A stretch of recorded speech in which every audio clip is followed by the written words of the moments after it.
इस सेशन की ओर लीजिए। हम इस सेशन की ओर आगे बढ़ रहे हैं। हम आंखों से मन को पढ़ना सीखने वाले हैं, एक शानदार तरीका, ये आई असेसिंग क्यूज को। क्या आप जानते हैं, आंखें सिर्फ देखती नहीं बल्कि बोलती भी हैं। वे हमारे विचारों का एक अनकहा मैप है, नक्शा है। आज हम एनएलपी की सबसे आकर्षक तकनीकों में से एक, आई असेसिंग क्यूज का रहस्य उजागर करेंगे। आप सीखेंगे कि कैसे किसी की आंखों की अनैच्छिक गतिविधियों को देखकर यह जाना जाए कि वे अपने दिमाग में किस तरह की जानकारी, तस्वीरें, आवाजें, भावनाओं का उपयोग कर रहे हैं। The Windows of the mind. मित्रों, आज हम एक ऐसे विषय पर बात करने जा रहे हैं जो जासूसी कहानियों जैसा लगता है, लेकिन यह हमारे दिमाग के काम करने का एक वास्तविक और वैज्ञानिक तरीका है।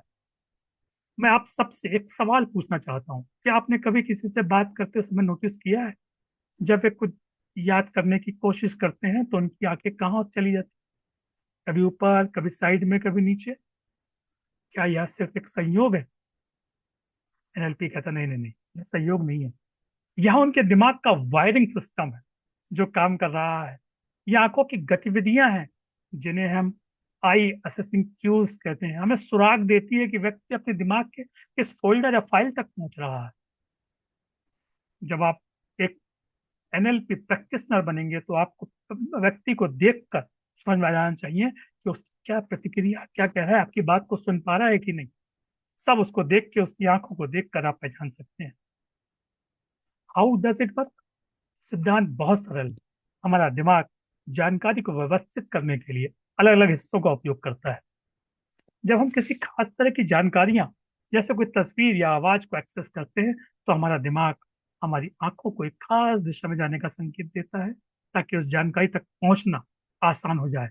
यह वैसा ही है जैसे आप अपनी लाइब्रेरी में किसी खास किताब को खोजने के लिए एक खास सेल्फ की ओर देखते।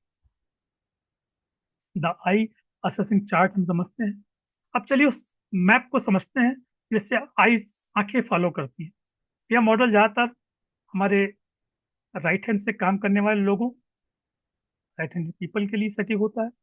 बाएं हाथ वालों के लिए अक्सर उल्टा हो सकता है, इसलिए हमेशा कैलिब्रेट करना जरूरी होता है। हम बाद में जानेंगे कि कैलिब्रेट कैसे करें। कैलिब्रेशन आप समझ पा रहे हैं कि राइट हैंड वालों का सिस्टम अलग है और लेफ्ट हैंड वाला का उल्टा सिस्टम है।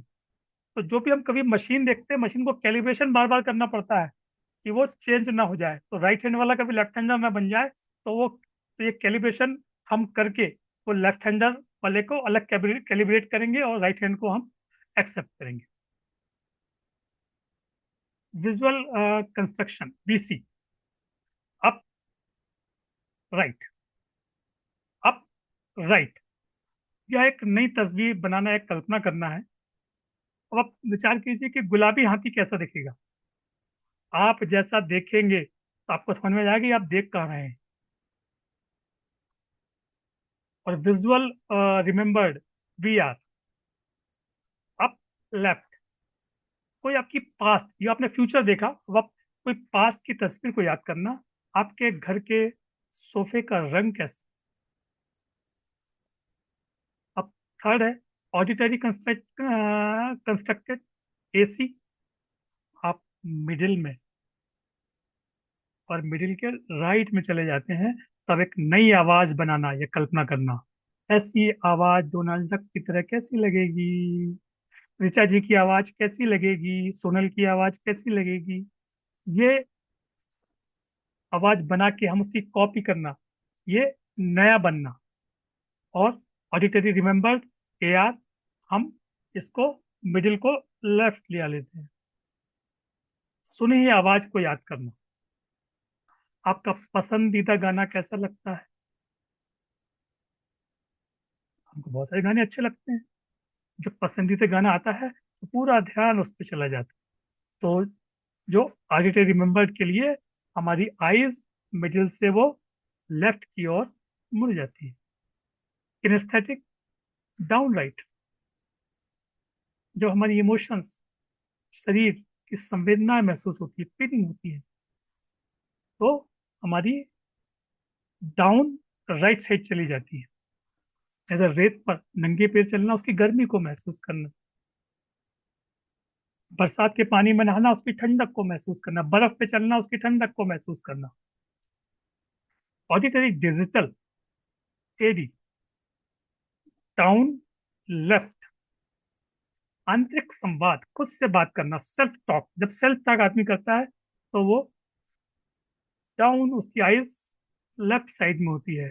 अपने आप से वह कविता दोहराएं जो आपने स्कूल में सीखी थी। वेद स्मृति जी, आपको अपनी वो कविता को दोहराना है जो आपने स्कूल में सीखी थी। तो ये अपने आप से हाँ मैंने ऐसा कहा था, ऐसा हुआ था, ये self talk. Practical ethical application, ये जानना बहुत बड़ी शक्ति है।